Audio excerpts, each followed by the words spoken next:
This week on Thinking Biblically, Professor and author Dr. Kelly Liebengood joins me to discuss replacement theology. Is it biblical?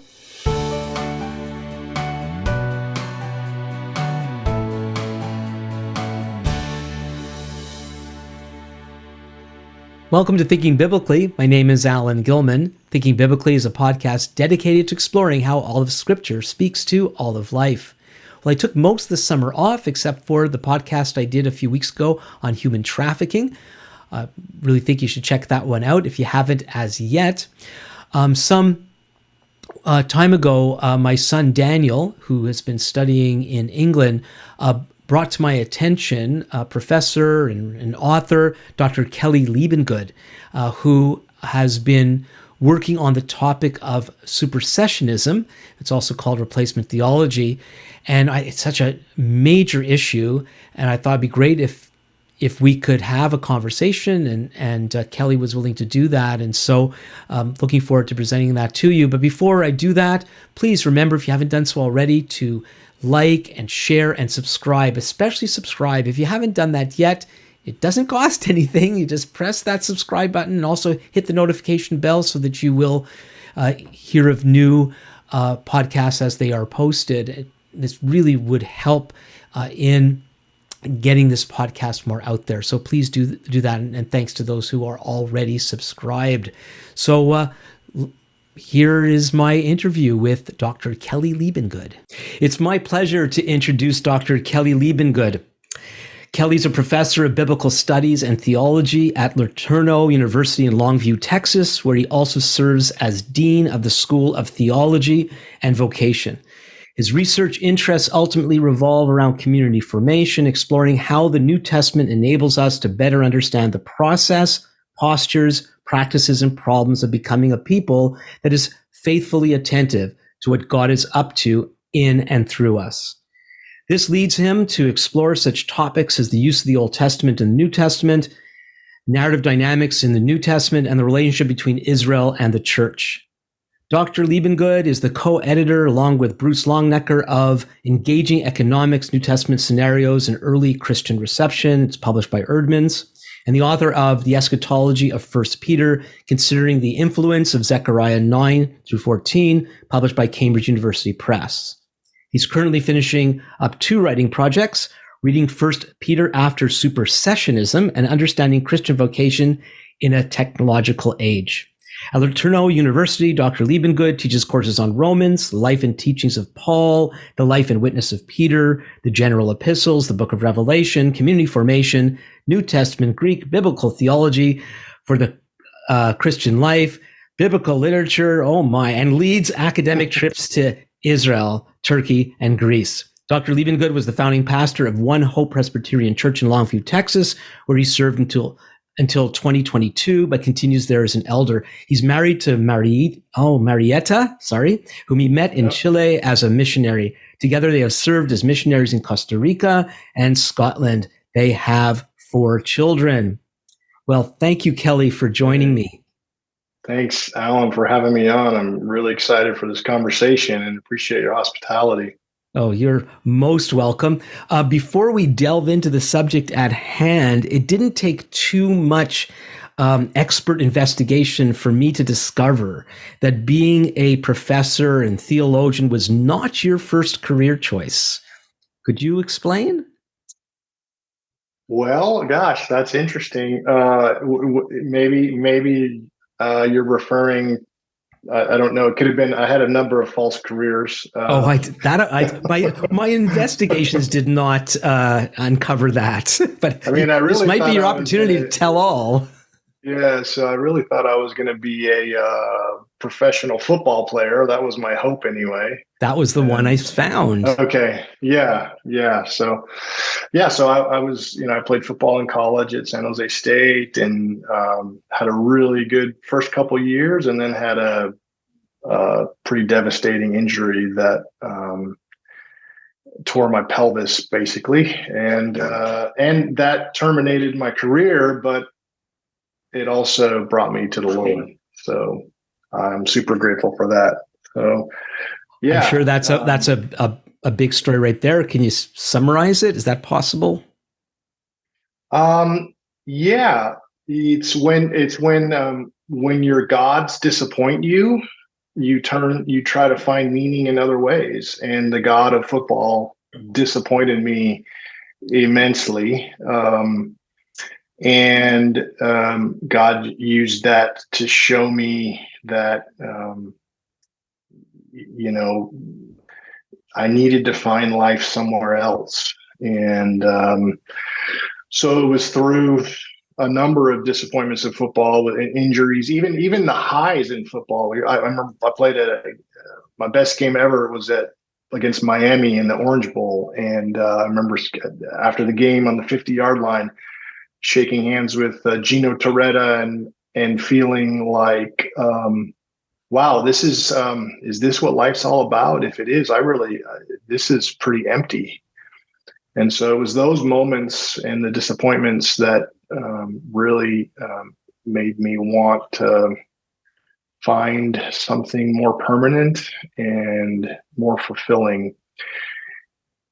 And honestly, I searched and searched and didn't find anything.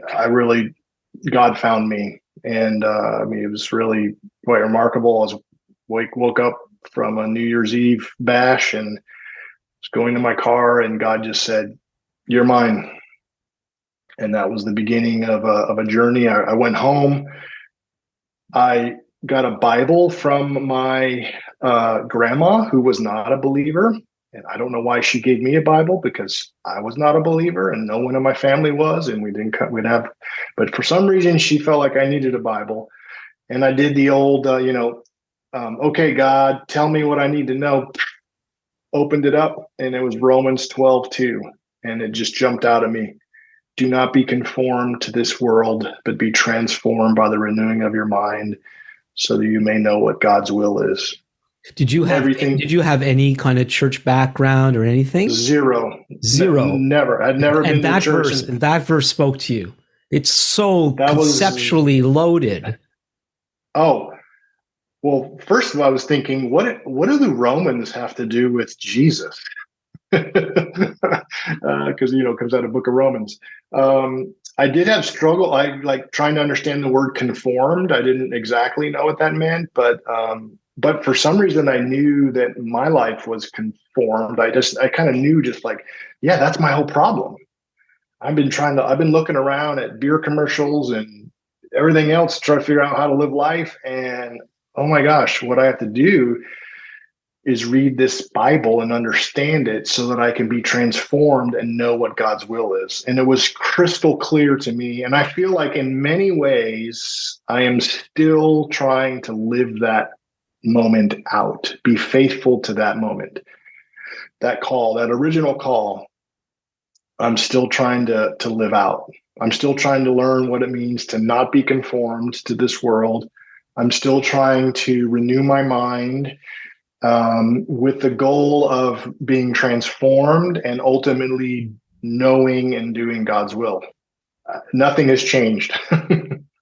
Yeah, and as we get into the subject at hand, the little bit, we talked a little bit before, and we've had some emails back and forth. I don't really know about your journey theologically on this issue, but it sounds like this too has been a journey to try to understand what the Bible actually says, despite the default position of so many. And so we're going to talk about this big word, supersessionism, which should not be confused with cessationism, which has nothing to do with sensationalism. Cessationism has to do with whether the gifts of the Spirit are still for today. But supersessionism, which isn't very super, is it? You've pursued this more academically than I have, though it's an issue that's been a core concern of mine for a long, long time. Is it technically correct to say that replacement theology and supersessionism are the same things? It kind of depends upon who you ask, but I would say, when I'm just speaking generally to people, that I would use those terms interchangeably, I think, because because to supersede, which is where the verb comes from in supersession, it means to replace. It means that one entity is replacing another. And that's essentially what replacement theology is also saying. I think the difference is that the terms come from different, if you will, environments. Supersessionism is a word that's used mostly post-Holocaust through in certain theological circles.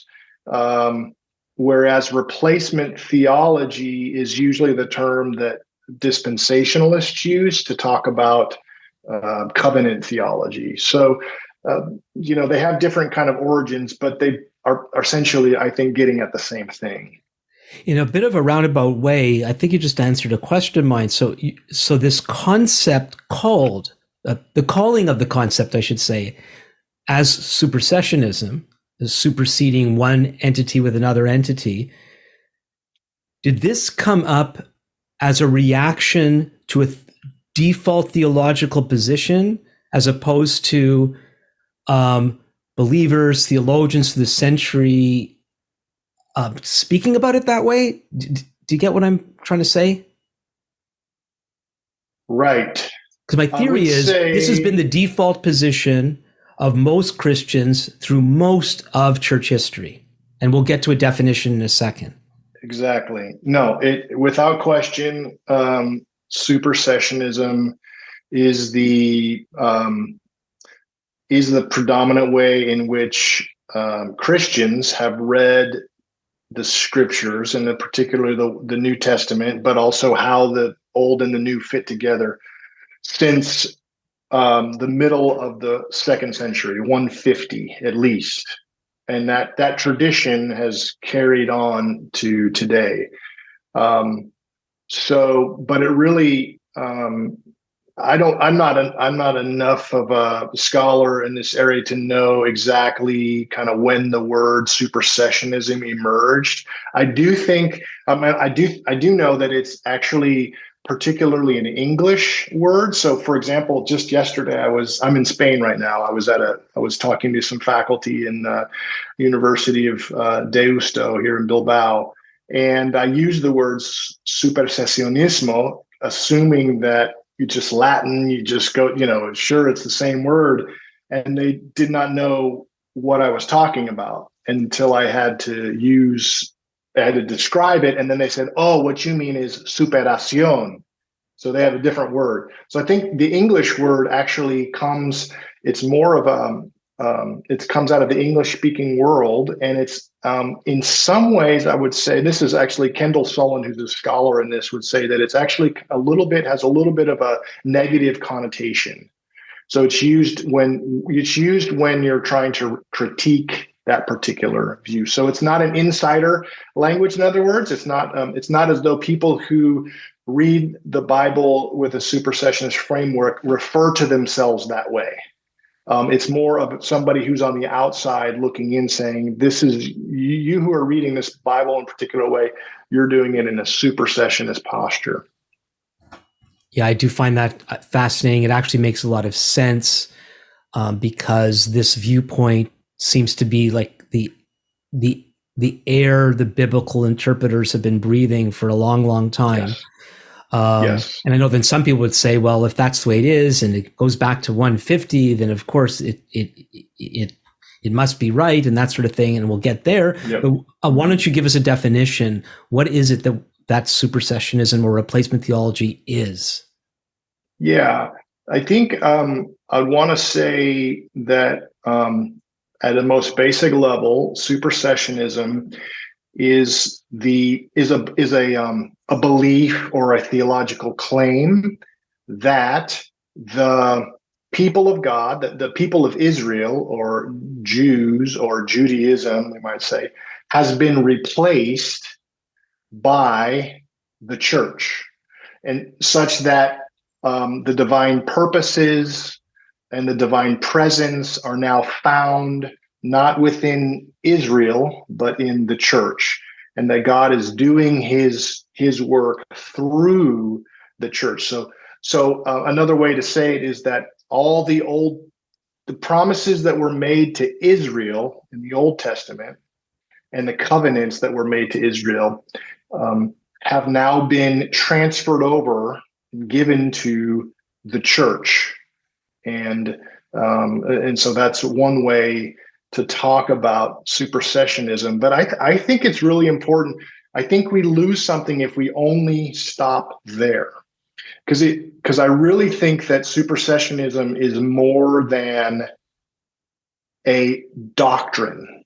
It's actually a reading strategy, or we might say, like a technical term, it's a hermeneutic. It's a way of thinking about and reading how the Old Testament and the New Testament fit together. So it's not only it's not just a claim about who the people of God are, but it actually impacts the way we see things, the way we read New Testament texts. Because, and especially when we're here in the 21st century, we're standing 1800 years downstream of all of these different ways that we've learned how to read passages. And we already know, it's like a knock knock joke or whatever. We know how it's going to end, right? We know the punchline.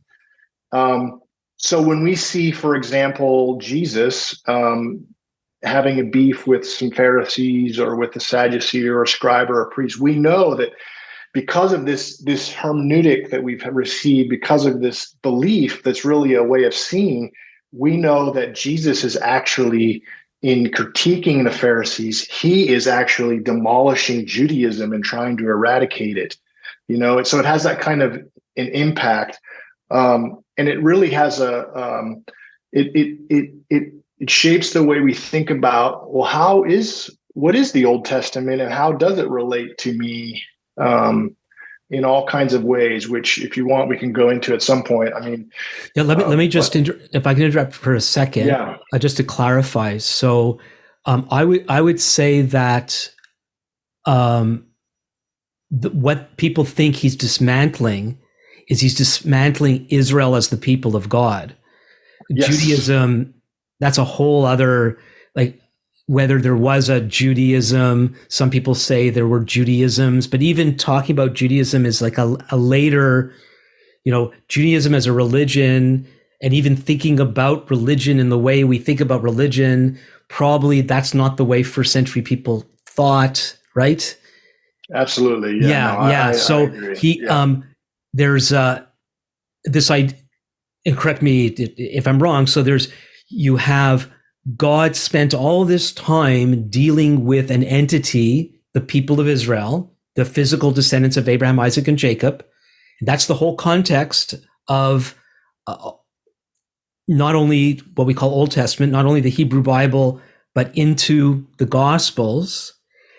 And with the coming of the Messiah and the rejection on the part of most of the people there, not most of the people of Israel who weren't there, but the general rejection on the part of many of the leaders in the land of Israel at the time stood as the judgment on all of Israel for all time, and all that God was, all the expectations God had provided to the people of Israel are now implemented through this new entity called the church. Yes, that's well said. Much better than I said. Well, that's, yeah. I was listening. Yeah, exactly. I was listening to what you're saying.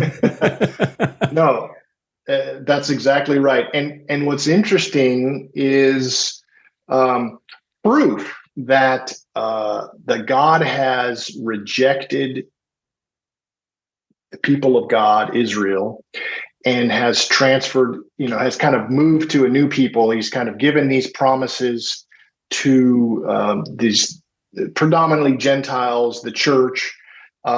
For a lot of people at the end of the first century was the destruction of the temple. So if there were any doubts in people's minds, the destruction of the temple was, now we know that's God's definitive proof, and in fact, I was just reading that one of the reasons why Christians took pilgrimage to Jerusalem was in order to see the destruction of the temple and rejoice in it and Ouch. celebrate that, yes, we really are the new Israel, the true people of God. Yeah, Folks, if I ever get to do another tour of Israel, which I so want to do, we're not going to go with that kind of heart. right. Yes. Yeah, Wow. no, it's And no, terrible. and Yeah. I've been listening to a fairly recent book on Christian anti-Semitism and the whole idea of the plight of the Jewish people being a sign of God's rejection of us, Mm-hmm. is part and parcel. So yeah, and I want to. We could go down the whole anti-Semitic route. Maybe we're going to visit there as we go along. Let's. Um, there is one little. I don't know if it's a tangent, but I remember years ago listening to a speaker. He was great. It was at a young people's retreat when I was still a young person. I was a fairly new believer. A wonderful time over this weekend, and he referred to King David as a Christian. Yeah. Yeah.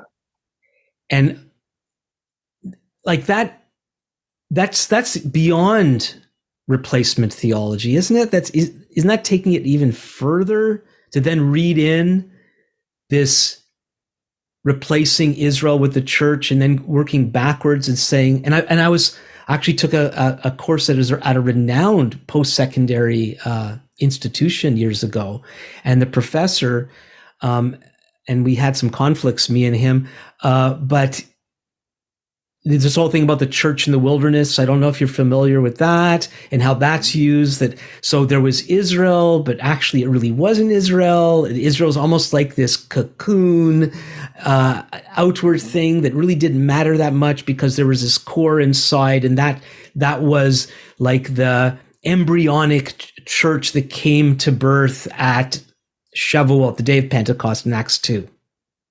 Is that Yeah. have you been running into those things in your studies? Yeah. There's a, I would say there's sort of degrees of, um, in which people will take the kind of the foundational assumptions of supersessionism and then they'll play them out to their fullest extent. And I would say that kind of reading of David as a Christian would be kind of on the extreme side of, but it is, I think, a logical extension of the kind of supersessionist way of reading the canon and the unity of Scripture. So I wouldn't say that everybody that's supersessionist ultimately would embrace that, but it is certainly within the spectrum of ways in which people who embrace supersessionism would read Yeah. the canon. It's a compelling thought. This, to tell people want to belong, Mm-hmm. and language that helps them to belong. Because I know as I've tried to unpack this through the years, and hopefully I'm doing it better than I was, and I'm hoping after our conversation I'm going to do it even better. But years ago, when I was finding some of these things and trying to address it and try to help people see what I thought the Bible said about Israel's place in the plan of God. I got this reaction of I was saying that the non-Jewish believers were second-class citizens, which I don't believe that at all. And I know today diversity has become this other thing, but there is genuine biblical diversity, which God, I think, has created, but we haven't been good at embracing it. And maybe we're getting ahead of ourselves a little bit. So how did you notice this was an issue? And maybe you could bring us up to date on your journey of why, That's a great question. how did you discover this as an issue? Why do you think supersessionism, replacement theology is a problem, and so on? Yeah, I would want to emphasize that I am very much still on a journey. So If you're going to ask me what's the antidote to supersessionism, in the end, I don't know quite yet. I'm working on that part of it. Like, in other words, what's another way of thinking about the way in which the church in Israel relate? But I will say there were a number of sort of steps along the way. So, maybe the first step was my own doctoral research. Actually, before that, I remember when I became a Christian. I became a Christian when I was 21 years old. I really had no concept of anything. I mean, I didn't know if Moses and Jesus were, contemporaries, or, who Paul was. And I remember from the very beginning always being curious. Like, I knew that Jesus was Jewish. And so I could never figure out, like, what's the relationship between this Jewish guy and me as a Christian? Because in my experience, those are two different religions. So, like, I was like always trying to figure this out. But I remember when I asked people, they never really had an answer. And I remember this particularly in seminary when I was just had read Romans 9 through 11, and I asked my professor, like, do you know any good resources, on this? What is Israel? Who is Israel now, and how does Christianity relate to Israel? Um, and I was really struck by the fact that he didn't have an answer. He didn't know. He really couldn't help me. And it's just always kind of been so, because I've always been given answers like that. I'm just kind of like, well, there must not be really anything out there. So fast forward, maybe 10 years later, and I'm working on my PhD research, which is on the use of the Old Testament of First Peter, becoming fascinated about how, in more generally, how just New Testament authors are drawing on the Old Testament in ways that were shocking to me, because they weren't ways that I had been told. So most of my early Christian life was, well, the Old Testament is kind of like, they're like proofs of Jesus. Like, so you just look, there's a list, and then you just can check off, well, Jesus did that, and he did that, and then you can get rid of the Old Testament. And now the most important thing is just think about Jesus. And I started studying the way the Old Testament was being used. I realized this is not how the New Testament authors are interacting with Scripture. And in many ways, they're asking mostly Gentile readers, but also Jewish followers of Jesus, they see whatever Jesus is doing, whatever he did on his death and his resurrection, and whatever the Spirit is doing now, as a continuation of what God had promised to Abraham and Moses and David. So I started seeing, like, hey, this is interesting. So how do I make sense of, that? So that's one piece. Another piece is when I go to LeTourneau. You mentioned one of the classes that I teach is called biblical literature. It's a terrible name for the class, honestly, because really what it is we're trying to introduce freshmen to how does the Bible fit together. And so we're basically trying to show them how Genesis is related to, how the Pentateuch are related to the historical books, and how the historical books are related to the Psalms, et cetera. And then how these prophetic books are related to all of that. And then how they related to the New Testament, in particular, what's the relationship between the Gospels and Paul's letters and Peter, et cetera. So we're trying to give them a framework and a kind of a narrative understanding of this big story of who God is and what God's up to in the world by attending to this narrative in Scripture. Well, when you start doing that over and over and over again for 15 years, you start to realize, hey, the way I learned to tell the story is kind of messed up, or it doesn't always make sense, or it doesn't always. It sometimes smooths over rough patches, and then sometimes it makes connections that aren't actually there. And so that was certainly that has been a major factor for me. And then And then I became exposed to a very particular group of scholars who would identify themselves as Messianic Jewish scholars. And so they're Jesus followers who are Jewish, who believe that they are to continue to practice, what we would call today their Judaism as a follower of Jesus, and that they're actually obliged to do that because of the New Testament. And so they're reading these New Testament texts, in many cases very differently than the way that a kind of supersessionist reading. And so being exposed to them, just having conversations with them personally, but also reading their work has really opened up my world to say, okay, I really want to think this through some more. My particular area of research is in First Peter for the most part right now. I mean, I do other things, but that's what I'm working on particularly. And I was struck a number of years ago. I read an essay by a woman who has a certain ideological sort of grid through which she reads First Peter. It's called post-colonialism. Probably don't need to take our time to explain what that is.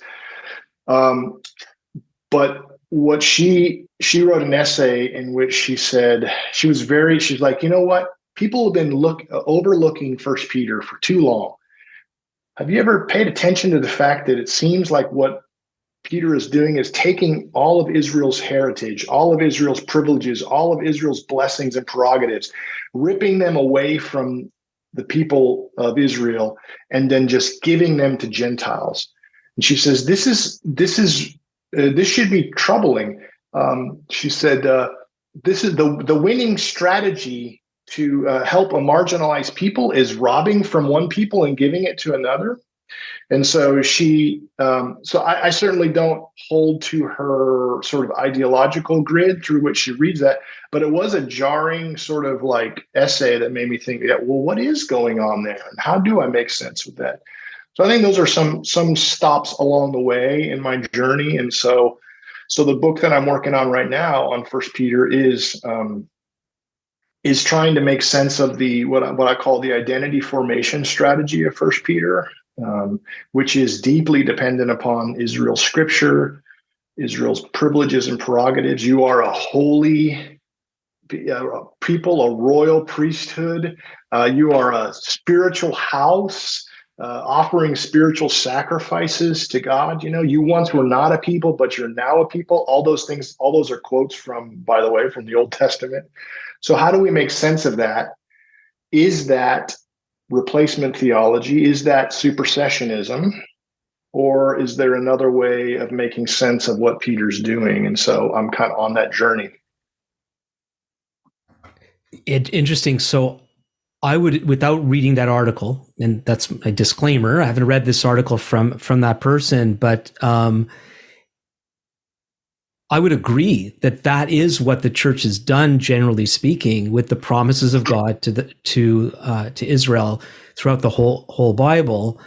And I thought we were going to, I'm not saying this as a critique, I thought we were going to avoid First Peter, but it's such an important book on this issue because it's a favorite scripture to proof text supersessionism. Especially what you quoted, the verse from the prophets about you are not a people, but now you are a people. And it's interesting. So the woman looks at that. I think she's actually borrowed somebody's supersessionist glasses, absolutely, reading the book and going, look what Peter is doing. And, one of my interactions with you over email before today is in my innocent reading of First Peter for my own Bible reading time, discovering that up until, and this is where I don't have the academic credentials to say, and I haven't delved into it sufficiently. My understanding is till about Calvin, it was assumed that First Peter was written to Jewish believers in what we call Asia Minor, Northern Asia Minor, and then post-Calvin-ish, it changed And isn't that interesting? And then it's near impossible to find a more recent scholar that believes that he was writing to Jewish believers. But I decided, it's like I have glasses I use for regular, and these are my computer glasses. So I put on my purposeful anti-cessationist glasses, and I decided to look at First Peter. So what if he was writing to Jewish believers? And all of a sudden, it's like the colors and the texture came out. And as a Jewish believer myself, having grown up in the galut, the diaspora, all of a sudden, I was able to relate to this book in a way that I hadn't to before. And in that verse in particular, and maybe you could pull out the where it is exactly, was written to the people of Israel. Where God is promising, where it said you are not a people because of your wayward ways and because I have judged you, you will be a people. And here to look at First Peter this way and to think of possibly Hellenized, Greekized Jewish people who had been affected by pagan society and probably were adopting pagan customs, because we as a people have done that, both now in the land and outside the land. And knowing that we have this heritage, but not necessarily connected with it, and then coming to believe in the Jewish Messiah, the only real Messiah, and that not only connects us to God, but reconnects us with our heritage. Like, whoa! But there's still, and we've been interacting, like there's the tendency, no, First Peter's written to possibly an exclusively non-Jewish audience. And I'm wondering if it's because of this pull that the New Testament really isn't about Jewish people and Jewish things. It's about God's broader plan.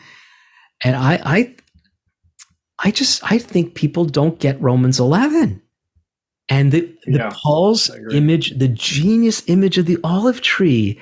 I still revel whenever I think of how God gave him this picture of unity and diversity in the way that he did.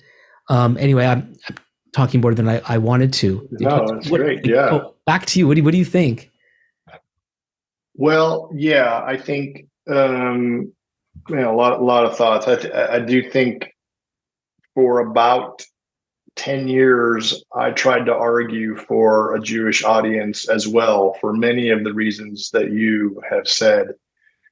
But in the end, I just didn't feel like I could actually get there, and that it actually really is a Gentile audience. So I'm the kind of personality that I have no problem going against the consensus. I kind of like it. But in the end, I just felt like, I cannot come up with a compelling, at least for me, I can't persuade myself to see it as a Jewish audience. It would make a lot of things a lot easier on me for this book if I could have. Let me ask that question then. So, if Peter was justified in applying, do you know the reference offhand? It's First Peter chapter 2 verses 9 and 10, and he's quoting. Well, in that particularly in verse 10, he's quoting Hosea, either Hosea 1:6 or Hosea 2:22, where you are not a people, but you are now a people. You did not receive mercy, but now you have received mercy. So yeah, he's citing Hosea, who is clearly speaking to promises of God to restore Israel out of exile. Okay, so if First Peter is to non-Jewish believers, whether it's a mixed group or dominantly or exclusively non-Jewish, how do we justify Peter's use of such a passage, applying it to those people. We talked about, the hermeneutic, the method of Bible study being used there. If so it would be easy to go down the supersessionist route, saying like that. To me, that's the only way to justify Peter's use of that kind of passage. Because I was going to chime in earlier, or at least waiting to, this idea of applying the promises to Israel to this entity called the church. And when people say that, I always think of, but what about the negative promises? I'm in Canada. Yeah. What about the negative ones? So you have in the prophets, God says, I will judge you, but I will restore you.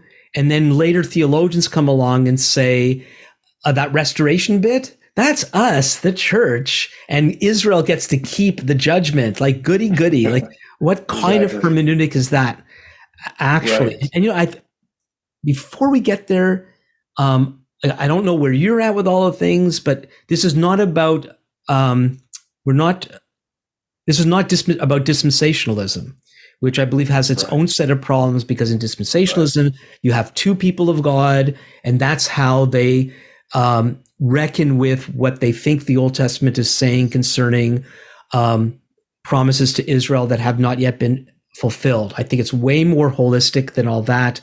Yet I don't know if we should go down that trail, but I just wanted to put that in there. This is not about a defense of dispensationalism, as I said, that has its own set of issues. It has to do with has God rejected Israel and taken those positive promises that he gave to Israel? That's clear. That's the who he's addressing through the prophets. And has that been taken and applied to this new entity, to the church? So that's, and it, so then if he hasn't done that, what justifies Peter in using that passage and applying it to non-Jews? Woo. Yeah. So in one sense, and I don't mean this as a cop-out, but this is the chapter actually I'm working on right now. So I'm actually trying to come up with an answer for that very question that you've asked. We could wait. About a second. I will say a preview of the answer, I think, is this. Well, one observation, which is in all of the recent scholarship on what's called trying to understand the New Testament within Judaism. In other words, trying to read more continuity between the people of Israel and the early church. It's interesting to me that I've been struck by this, that it's mostly people doing work in Gospels and Paul, and no one touches First Peter. No one is commenting on any of these, and even the Messianic Jewish scholars, they're when I look at their work, it's very notable that First Peter is nowhere to be found. And I think because it is kind of one of the more challenging places.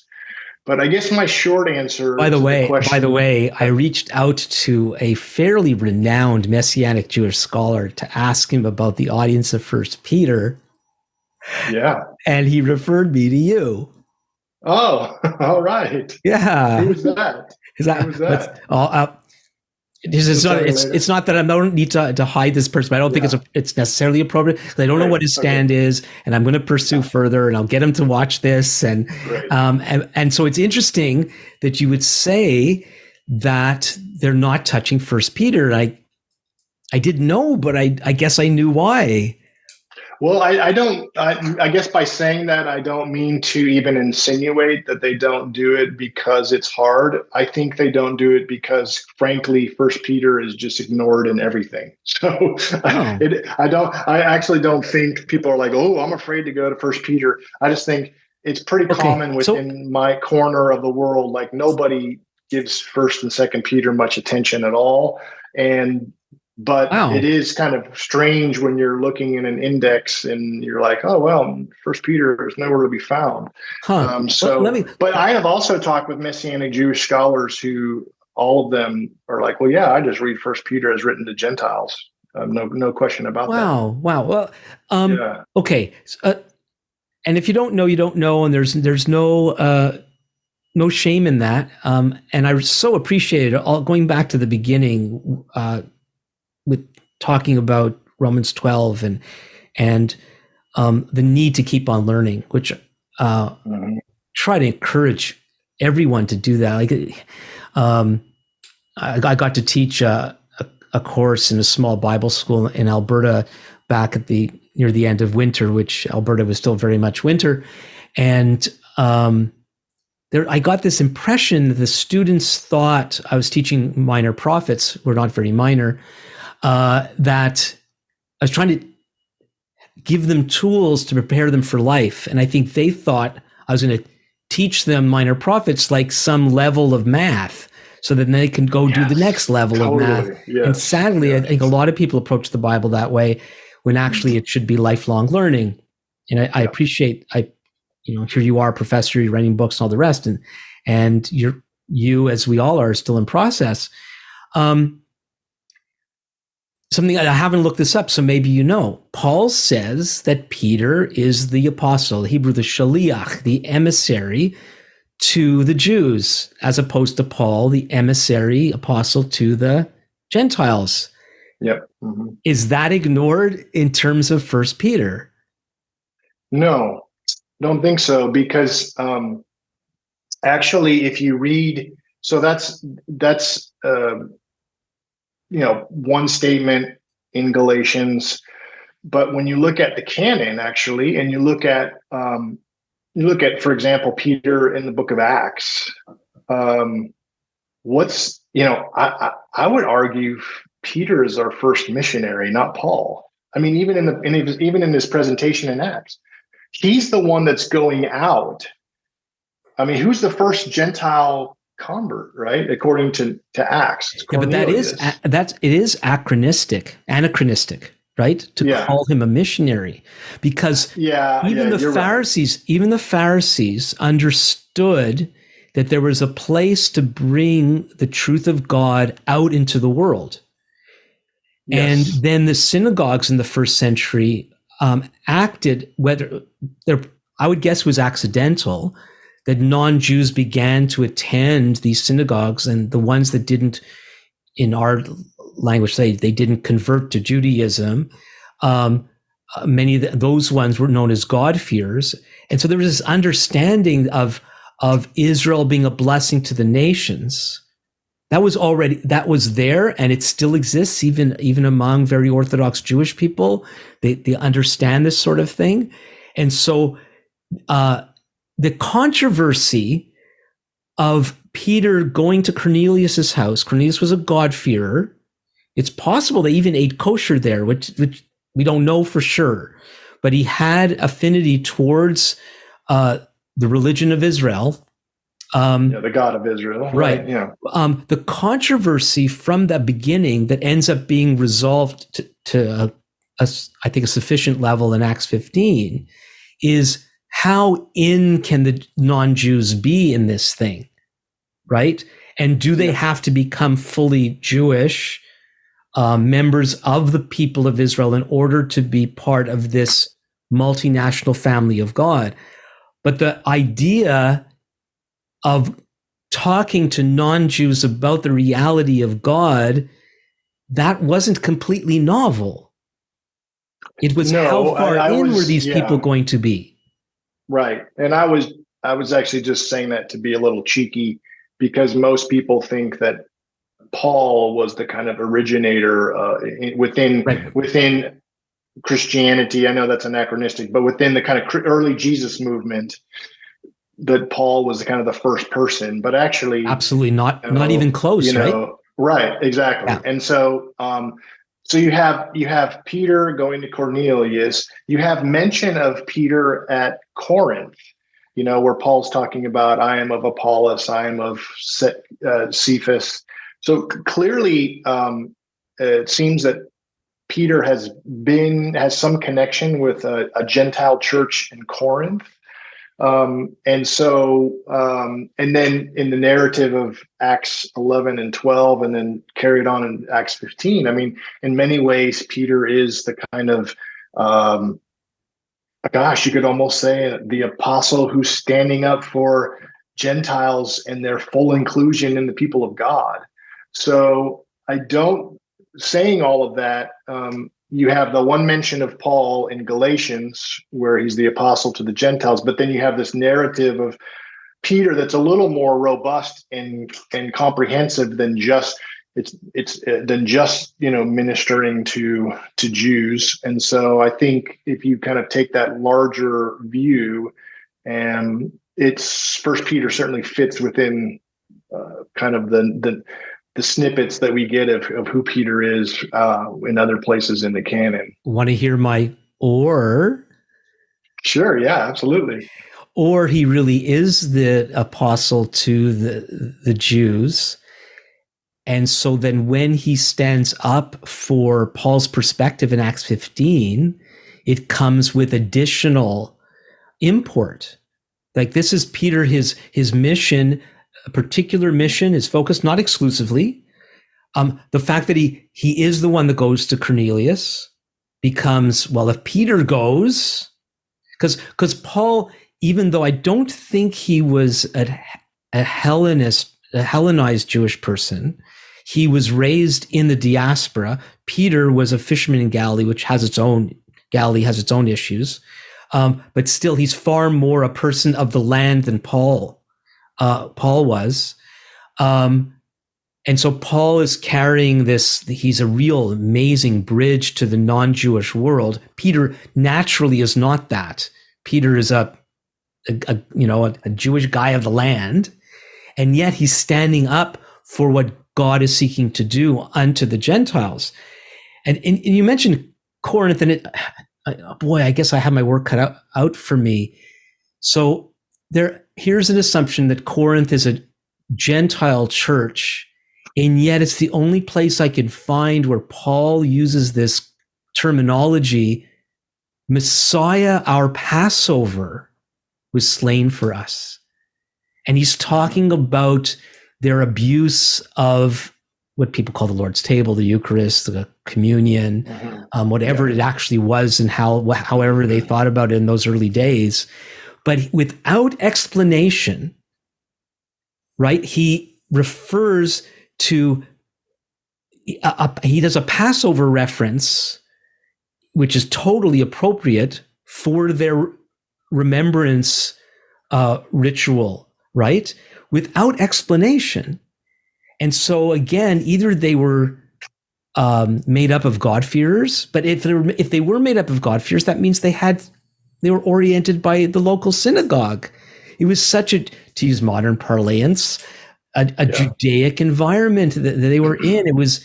We don't see pure Gentile interaction until, as far as I can tell, until Acts 17, when Paul is speaking on Mars Hill. Up until that time, the whole environment of the spreading of the Evangelion, the good news, is within Jewish context. It's all Jewish. Yeah, I would wholeheartedly agree with you. Yeah, absolutely. So I'm wondering if we should start with a Jewish perspective of everything, and then put the onus on others to go, well, you know what? I think there's something else going on here. The New Testament is so thoroughly a Jewish book. Every concept there. It was Tim Keller in his marriage book, I think, which I love, that he wrote with his wife. And he's talking about something novel about Paul's directives about marriage. And I'm going, novel? There's nothing novel. Even the coming of Messiah and everything that he did, there's nothing novel except for as far as I can tell, that the non-Jews are actually going to sit at table with Abraham, Isaac, and Jacob. That was scandalous. Paul calls that the mystery of the gospel, that that the non-Jews would actually have this full inclusion, but not to supersede. I totally agree, and I think that's actually what's starting to happen now. Interestingly, within scholarship, so you have these special research groups. For example, in Paul, it's called Paul within Judaism, or reading the Gospels within Judaism. So it's like, what happens if we, as kind of how you said, what happens if we kind of start with, this being a kind of intra-Jewish discussion, and what kinds of outcomes do we get when we read these texts now? And wow, it's interesting. And you see things that you didn't see before. And that's what I meant to say at the very beginning when I talked about supersessionism being like a lens or a hermeneutic or a way we see, that it really does, most of the time, without us even knowing, it really impacts the way the assumptions that we just make, the punchlines that we give to the text, that actually aren't the punchlines. So I think it's pretty actually like that. I'm not sure if people caught that. So if I said to somebody, knock, knock, they might say, come in, as a joke, but they know exactly what I'm talking about, unless they're from a culture that's never heard knock, knock joke before. And exactly. I'm concerned about the issue of, how truth is only via perception, but there is some truth in that. And I've talked about this before, that we look at the Bible through a lens, and most of us don't realize that we're doing that. And the supersessionist lens is almost an eye surgery that's been done to so many people. But it's,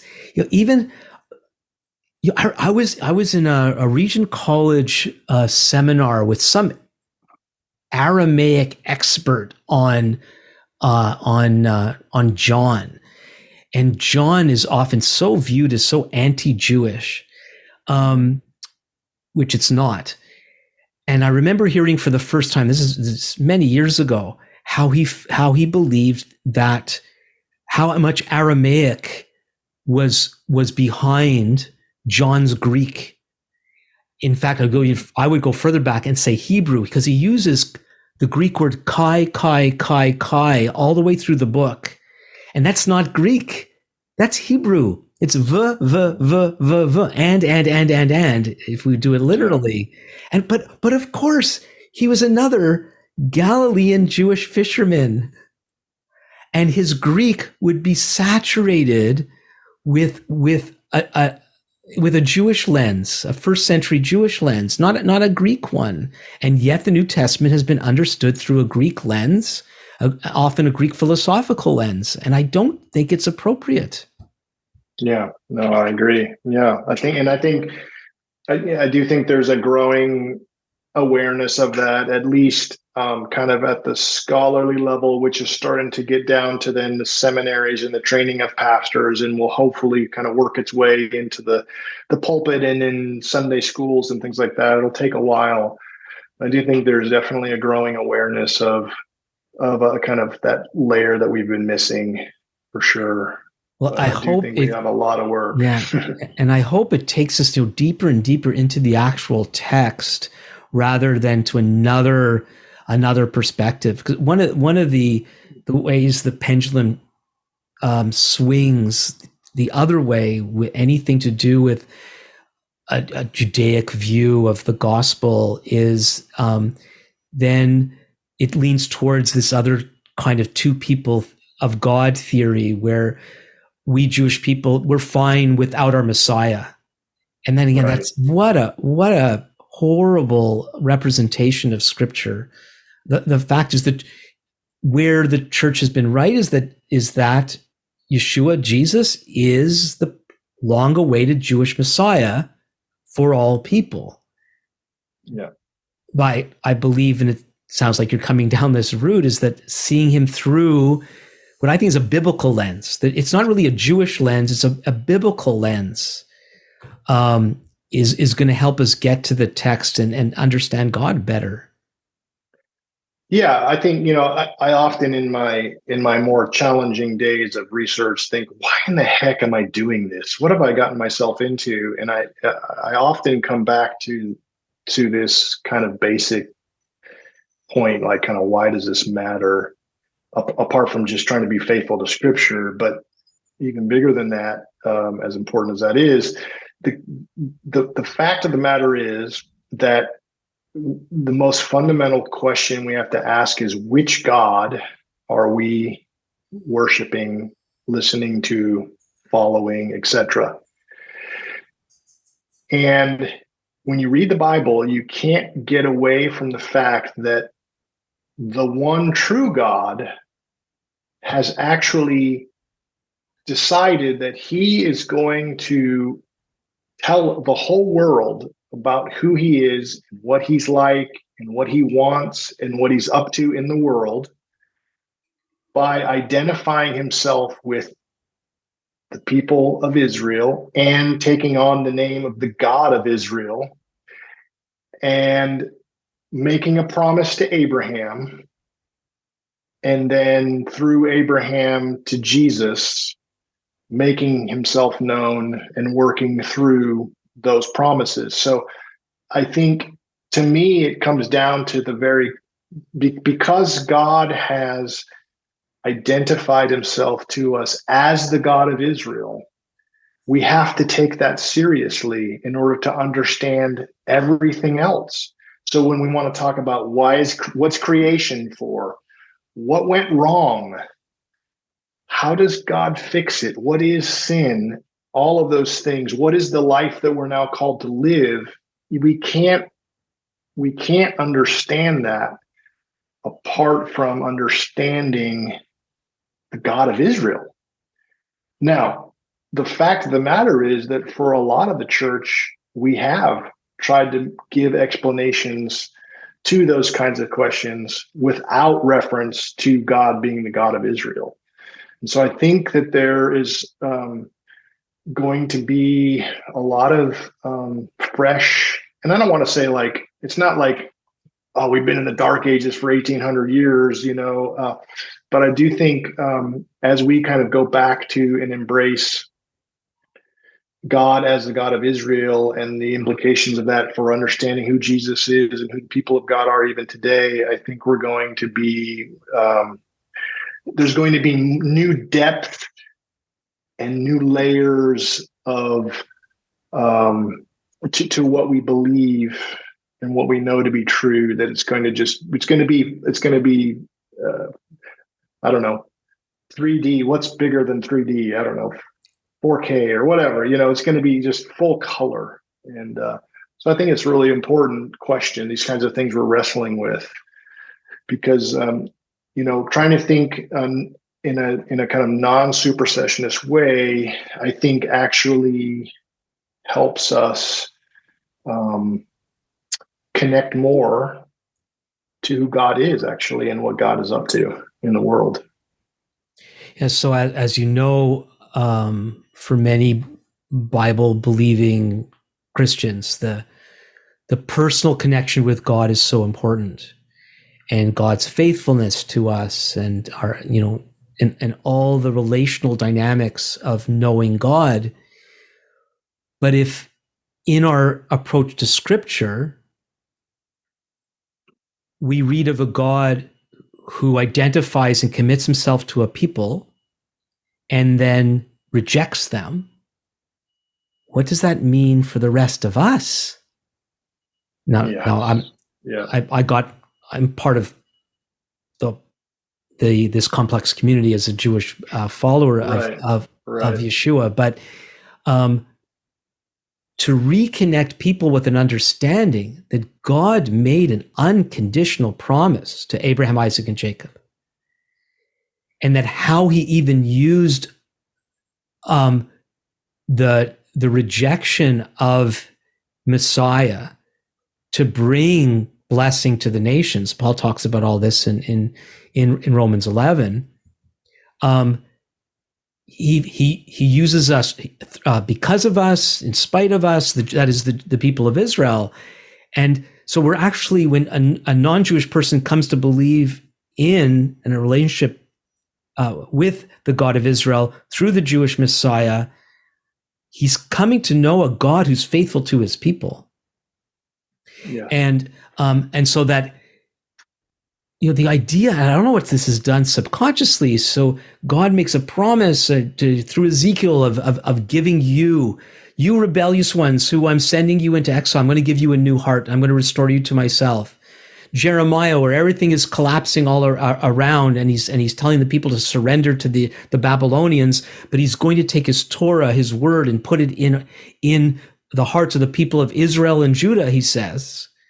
And then to discover that God says what he means, and that we don't come back and then take out Israel and Judah and stick church into that. It should be an enormous blessing to see that God isn't fickle, and God doesn't change his mind, and God isn't crafty. He actually says what he means and means what he says. Yeah, absolutely. I think, I wrestle with that same question. Like, if supersessionism is sort of the right way to read it, then what confidence do I have? I mean, if the people of Israel, if God is now indifferent to the people of Israel and all these promises that he made, what confidence do I have that God won't someday do the same with me? Absolutely. But I think the paradox, or the maybe irony is the right word, I don't know, is that because of the influence of supersessionism on the way that we think about who we are, that question never comes to most people's minds, because they don't know the whole part about God making the promises to this other people. They just know about God making promises to them, and that's all that matters, and that's all they care about. So it's even supersessionism, even in its own self, sort of protects against those concerns, because since the Old Testament essentially is kind of useless for normal Christian living, you don't even think about those things. And you can't really understand what it is you've received when you don't know what it is you've received. Yes, I should be a philosopher, but that's like to know what this is that the church has. That it's not, and it's that, I get a little nervous about this, post-colonial, like, what are they trying to do? What are they trying to dismantle? But in this context, I could hear it. It's like, how are the blessings of Israel shared with the world? Most of it up till now has been ripping it off from the Jewish people and giving it to the church, and almost like, whether it's a Robin Hood experience or however you want to visualize it, it's not this eternal plan to share the blessings that were promised to a particular people. And then an aspect, and we probably should bring this to a close, but you were talking about that this is about the God of Israel, and God has identified himself with a particular people. And then what are the implications about the people? And should the church, the multinational gathering of people who've given their hearts to the God of Israel, what should their heart be for those people? I think Paul answers that in Romans 9, 10, and 11. And it should be a broken heart. Absolutely. Yeah. Yeah. And certainly not a sort of at the low bar, very least. It shouldn't be antagonism or hatred. Right. So, yeah. Yeah. Which continues to be an issue. A lot of people are oblivious to that, but sadly, there is such a thing as Christian anti-Semitism, and it's alive and well today, and it's when Scripture is used to justify it, it's disgusting. Yeah. Well, I thank you, Kelly, for taking this time and putting up with some of we my just comments. scratched the surface. I know. It's such a complex issue. And yes, but it was a wonderful conversation. I really enjoyed it. Yeah, and I wonder if it's complex because historically it's been made complex. And I think some of the solutions are actually far more simple. And I look forward to discussing the audience of First Peter with you a little bit more. Yeah, absolutely. And onward and upward. You got me thinking, because the only other place where Passover is mentioned is in First Peter chapter 1. It's not directly, but he's referring to Jesus as the blemished, Passover lamb. So Unblemished, yeah. So yeah. But what else? What else is Peter going to talk about? He didn't have Facebook. He didn't have the New York Times. Exactly. Right. He probably didn't have Aesop's fables either. No, all he had was the Tanakh, the Hebrew Bible. And what else is he going to refer to? Exactly. Yeah. Well, again, thank you so much. If people want to contact you, what's the best way for them to do that? You can send on the back of a $20 bill, you can put my address, and then you actually just write me email, KELLYLIEBENGOOD, Kelly Liebengood @letu.edu. I'd be happy to hear from people, answer any questions, engage in anything. That'd be great. Great. So I'll make sure to put your email address in the description if people want to contact you and follow up with you in any way. So until next time, Kelly, thanks so much. Alan, thank you so much. Yeah, it's been a blessing to chat with you. So what did you think of that? If you have any questions, either for myself or Dr. Liebengood, you could do that. I'm going to provide Kelly's email address in the description. It's Kelly Liebengood @letu.edu. But it's there for you in the description. You can also contact me at comments@thinkingbiblically.org, comments@thinkingbiblically.org. Send me any suggestions you have for topics or guests or any concerns you have, questions, and I'll be very happy to get back to you. Please subscribe if you haven't done so already, as well as share with others that you think this would be helpful for them. And so until next time, this is Alan Gilman with Thinking Biblically.